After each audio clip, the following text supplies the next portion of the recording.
But yeah, bro, it's kind of sad when they're over there losing arguments to Brittany Renner, bro. I've seen them several. And then they're on the Flagrant, right? They're on Andrew Scholl's show. Yeah, I saw clips from each of those, bro, and they're looking stupid, bro. Like, it's just interesting to me though that they, even aside from Brittany Renner, like the conversation they were having with what's the dude's name that's not Andrew Scholl's? Akash, yeah. Like, what was he pressing on about? He was saying the dude was saying about growth. Yeah, the other guy was saying to grow. I always forget their names. Fresh or Fit, one of them was saying, in the relationship, it's the person who has the leverage is the one who doesn't care. The least interest. The one who cares the least. So we always promote like the guy you need to care the least. Oh God. Yeah, and he's like, bro, that's like, this is really some childish shit. Yeah, like what you talking about? And he's saying like, and his point was like, y'all don't seem to have grown from any of this. Like, you don't seem like you're even open to growth. You're like arguing everything. You're debating everything. I mean, no, you're not even really arguing shit. You're just standing on your points and just not really having much to argue. They'll just laugh shit off. They're on that other fucking voice call thing. I forgot what, arguing with some other people. They didn't have much to say, bro. They're not really defending themselves in a way that is combating anything coming their way. I'll say their biggest issue with like what I've seen in like both of the interviews and just in general is that they make very broad generalizations. Yeah, which gets them in trouble like a lot, because it's like when you're telling Brittany Renner, oh, girls like you know, and you're not really explaining it, and you're telling like all women pretty much should be on lookout. This and that. Right, because he was talking about the 1% man, or who has, you know, the money, can live a hypergamous lifestyle, like he can go out and do what he wants to pretty much, and a woman should be able to accept that because you have a 1% man. And so he was saying like a generalized statement, like all women should know that and accept that. But he has to specify and say, okay, Brittany Renner, you are somebody who has promoted, I guess, not really being that household or housewife type of persona. Yeah, so you come with baggage.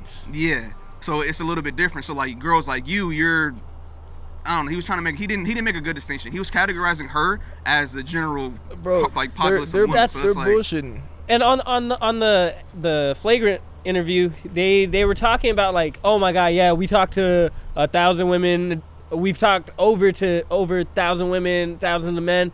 You're talking about a very small sample size, and y'all are getting in a Miami. specific type of female. Exactly. Y'all know who you're bringing to the table, and that's why it's funny how they have that demeanor, and he's so well spoken when he's talking to all these ladies about this very simple type stuff that when they're on the show. Mm-hmm. But then as soon as a guy checks him, a guy's asking him questions, they just act, they're funny guys now. They don't know what to say. They stutter in all their words. They don't know how to make a clean point. Like these guys they're looking like jokes right now, bro. They're really, but it kind of bothers me though. But they're riding it.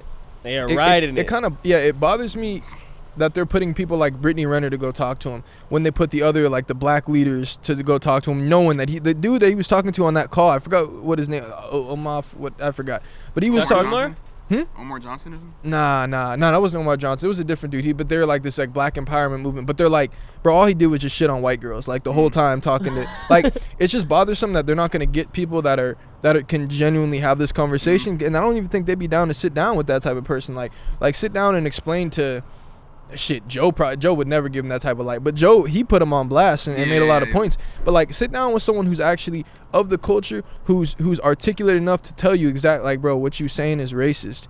Defend that. Let's talk about that. Not someone who, I mean, come on, you're bringing Brittany Renner to vouch for fucking black women, like, bro, come on now. Like, you're assuming that Brittany Renner is all women, and like that's how they speak. Like, they assume that Brittany Renner is all women. Yeah, like, she the last person that should be talking about any. Like, we just don't. But she is not the all person. IG models to your show. Like, it's like you're bringing that same type of woman. If that's all you're seeing, that's all you're gonna get. You know. So the point that they try to make about like the 1% man, they make it seem like all women are delusional in the sense of like they can all get the 1% man. You know, the guy who has the $100,000, 6 feet, works out, whatever. Niggas are losers. It's like that. It just doesn't make sense to me because like they make certain valid points. Like with the Brittany Renner shit, they weren't talking about like black women type shit. They were just talking about like their view on women and how Brittany Renner should like.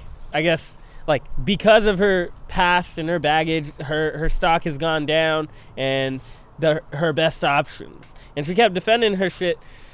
But I feel like I think Akash made the point solid. He was talking about, like, you know, them talking about Of course, you like Akash's point. Oh no, Akash's point was solid because he was talking about like the shit that you guys are talking about. Like I've heard the same exact points. From You're not college saying frat anything guys. new. Yeah. You know, it's like these are the white boys in the frats that we would always hear about. Oh yeah, make these girls feel like this, and it's like, you know, being a pickup artist, like people can be great pickup artists, but you're only picking up the women. It's not like you're lasting with them.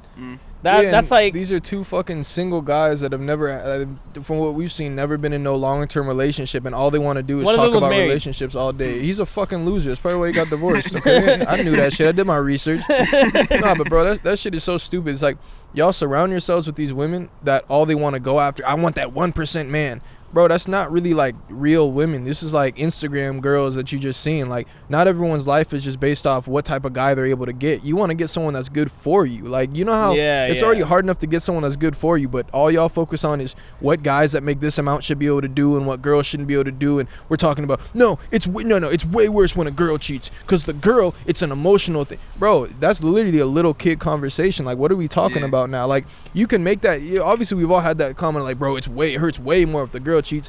Bro, you talking all that, 1%, if he's giving you all this, he should be able to cheat. He should be able to, fam, worry about your relationship. Like, if you have a girlfriend and y'all are really that in love and invested, and you just feel like, nah, bitch, I should be able to cheat. That's you. That's your life. Like, you build your relationship, but your last one failed, right? Your marriage failed, so I don't know what the fuck. They just want the open end for the guy.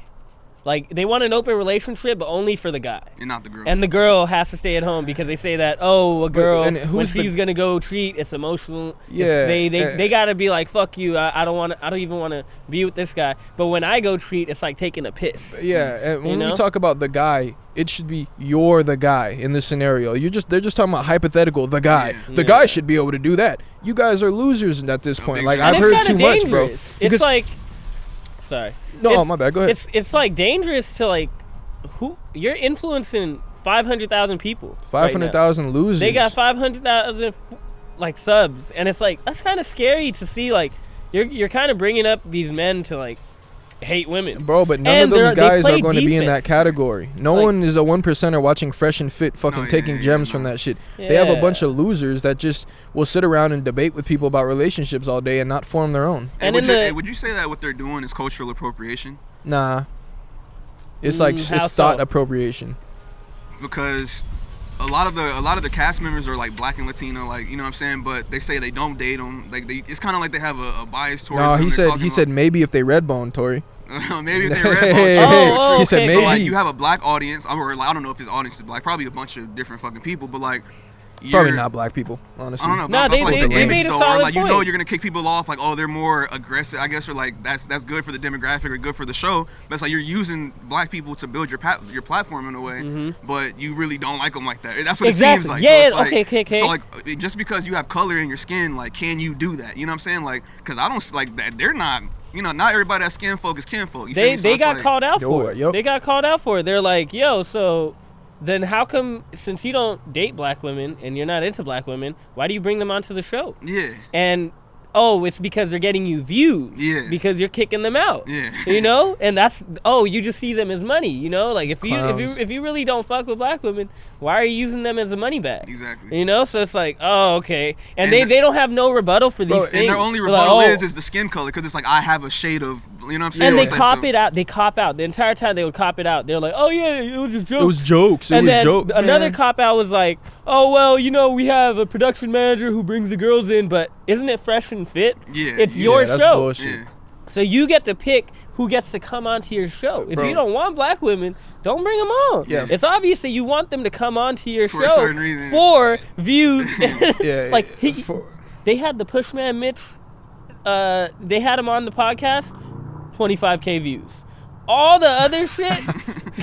hey, but let's think about their demographic. That's what we talk about. They ain't no money makers. Pushman Mitch, for people that don't know, he's a super successful entrepreneur. He has I think the biggest private owned car fleet, rental car fleet in Atlanta. Like, he is super accomplished. He has real estate. He has all this shit, man. He is a very rich man, right?